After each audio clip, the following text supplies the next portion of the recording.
Hi, Dan Burton here with FedScoop TV. I'm sitting here today talking with Jeff Martin. Jeff is the Vice President of Strategy, Architecture, M&A, and Federal for Dell. Jeff, thanks for being here today. Glad to be here. So Jeff, we're here at the 6th Annual Lowering the Cost of Government with IT Summit. Right. So the obvious question is for you, from your perspective, where are the opportunities to actually leverage IT and emerging technologies to lower the cost of government? Yeah, I think many of the challenges that we face internally as Dell as an organization are similar on the federal side and the government side. And in many cases, the federal business has, and our federal government has much more challenges around cost constraints. So if you look at what we're trying to do is how do we leverage our scale? How do we standardize things? How do we simplify them?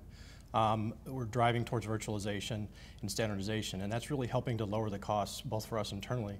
And I think there's a really untapped opportunity on the federal side of how do we start to reduce our cost, how do we consolidate things, and how do we also look at more outcome-based solutions with variable costs versus, you pay this huge upfront fixed fee and fixed costs, and you live with it for the next 5 or 10 years. How do we get more variability into our cost?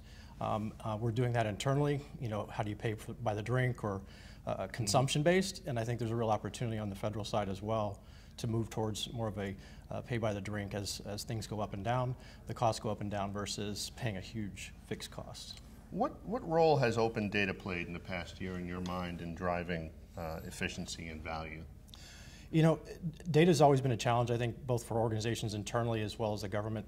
I think we need to look at how do we have more standardization, more sharing of data.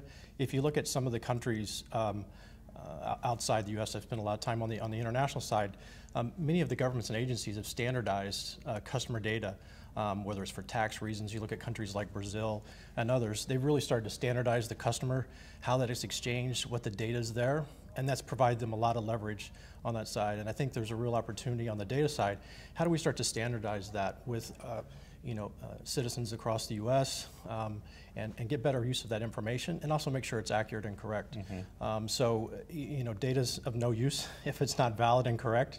And I think there's a large, significant opportunity for us to improve that overall. Right. So turning to the budget situation in the federal government, there's a lot of talk about this rush to the bottom, perhaps, lowest cost, technically feasible. Do you think agencies are still getting the best value for their IT investments today?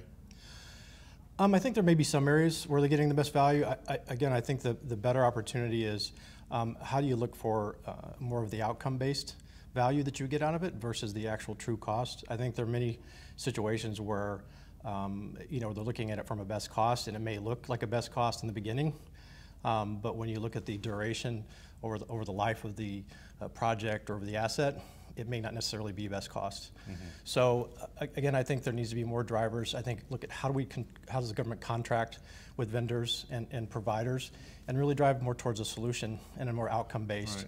I mean, if you look at where we're going with healthcare, how do we get more of an outcome-based on the healthcare side? I think on the IT side, we have a huge opportunity to, instead of really focusing on what's the cost and giving the lowest cost provider, is how do we make sure we get the best value and the overall solution for that. Yeah. Are there any aspects of the acquisition process that you think should be changed to help improve the value that agencies are getting? I think there's a huge opportunity to improve it, to simplify it, and make it more flexible, not only for vendors to provide capabilities, but also for the agencies themselves, right? I mean, there are many cases where they're very challenged in the process that they need to go through to contract. It's not may not be in their best interest as well, but they're playing by the rules that have been set for us. So I do think there's a huge opportunity to simplify it, standardize it, and also make it so more advantage of looking at it holistically versus saying, we always have the best cost, because the best cost might not necessarily be the best answer. Right, right.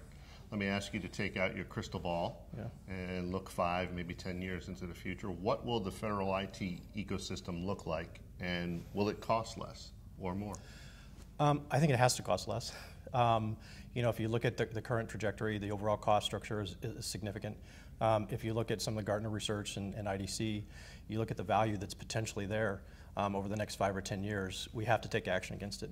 Can we get there? I think we can, but again, it takes both private and public sectors working together. There's no reason that public sectors can't leverage their kind of innovation capability into the private sector. So I think there's a real opportunity for both sectors to collaborate together, provide more value, and also reduce the overall cost. Because at the end of the day, it's taxpayers paying for that, right? So it's how do we make it cheaper for all of us? And there's no reason we should focus on innovation only being driven out of the private sector. Yeah. Right. Well, Jeff, thank you so much for your time thank today. you. Appreciate it.